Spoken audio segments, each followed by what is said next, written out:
മിശിഹായിൽ പ്രിയമുള്ള സഹോദരി സഹോദരന്മാരെ, പ്രിയമക്കളെ, ഈ പ്രഭാതത്തിൽ സങ്കീർത്തനം 34:15, The book of Psalms, chapter 34, verse 15.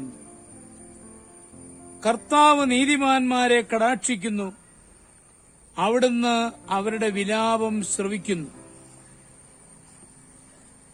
സങ്കീർത്തനക്കാരൻ തന്റെ അനുഭവപാഠം ഒരു വാചകത്തിൽ പറഞ്ഞിരിക്കുന്നു. നീതിമാന്മാർ മനുഷ്യമുഖം നോക്കാതെ നീതിക്കായി സംസാരിക്കുകയും പ്രവർത്തിക്കുകയും ചെയ്യും.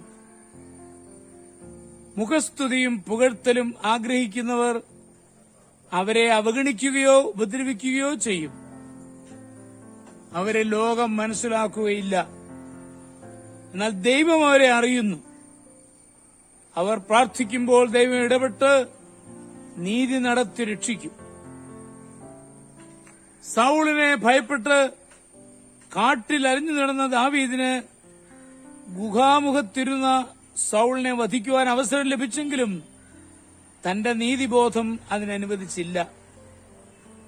ദൈവം അത് കാണുകയും ദാവീദിനെ രാജസ്ഥാനത്തേക്ക് ഉയർത്തുകയും ചെയ്തു. ദൈവം ദാവീദിന്റെ പ്രാർത്ഥന കേട്ടു. ദൈവത്തിന്റെ നയനങ്ങൾ നീതിമാന്മാരുടെ കാര്യത്തിൽ എപ്പോഴും തുറന്നിരിക്കുന്നു. D.L. മൂഡി ഒരിക്കൽ സുവിശേഷ യോഗം നടത്തിക്കൊണ്ടിരുന്നപ്പോൾ $3000 ഒരു അത്യാവശ്യമുണ്ടായി. ഇത്രയും വലിയ തുക എങ്ങനെ ലഭിക്കുമെന്ന് സംശയം തോന്നിയെങ്കിലും അതിനായി പ്രാർത്ഥിച്ചു. അന്ന് യോഗം അവസാനിപ്പിച്ചപ്പോൾ ഒരു സ്ത്രീ മുന്നോട്ട് വന്നൊരു കവർ അദ്ദേഹത്തെ ഏൽപ്പിച്ചു. മൂടി താമസ സ്ഥലത്ത് മടങ്ങി വന്ന് കവർ തുറന്നപ്പോൾ $3000 ഒരു ചെക്ക് അതിലുണ്ടായിരുന്നു. ചില ദിവസങ്ങൾക്ക് ശേഷം അദ്ദേഹം ആ സ്ത്രീയെ കണ്ട് നന്ദി പറഞ്ഞപ്പോൾ അവർ ഇപ്രകാരം പറഞ്ഞു: $1000 കൊടുക്കുവാനായിരുന്നു അവർ ആദ്യം ഉദ്ദേശിച്ചത്. ചെക്ക് എഴുതിയപ്പോൾ 2000 എന്നെഴുതി. ഏതോ ഒരു ആന്തരിക പ്രേരണയുടെ ഫലമായി ആ ചെക്ക് കീറിയ ശേഷം 3000 ചെക്ക് എഴുതി. മൂടിയുടെ പ്രാർത്ഥനയ്ക്ക് വ്യക്തമായ മറുപടിയായിരുന്നു അത്. നീതിമാന്മാരുടെ പ്രാർത്ഥന ദൈവം പ്രത്യേകം പരിഗണിക്കുന്നു.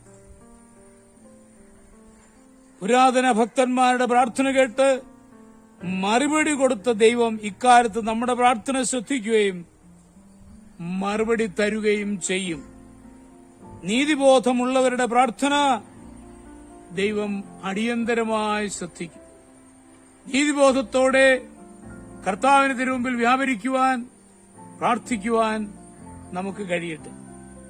നമ്മുടെ കർത്താവ് ഈശോ മിശിഹായുടെ കൃപയും പിതാവായ ദൈവത്തിന്റെ സ്നേഹവും പരിശുദ്ധാത്മാവിന്റെ സഹവാസവും പരിശുദ്ധ അമ്മയുടെ മധ്യസ്ഥതയും നിങ്ങളെല്ലാവരോടും കൂടി ധാരാളമായിട്ടുണ്ടായിരിക്കട്ടെ, എപ്പോഴും എപ്പോഴും എന്നേക്കും. ആമേൻ.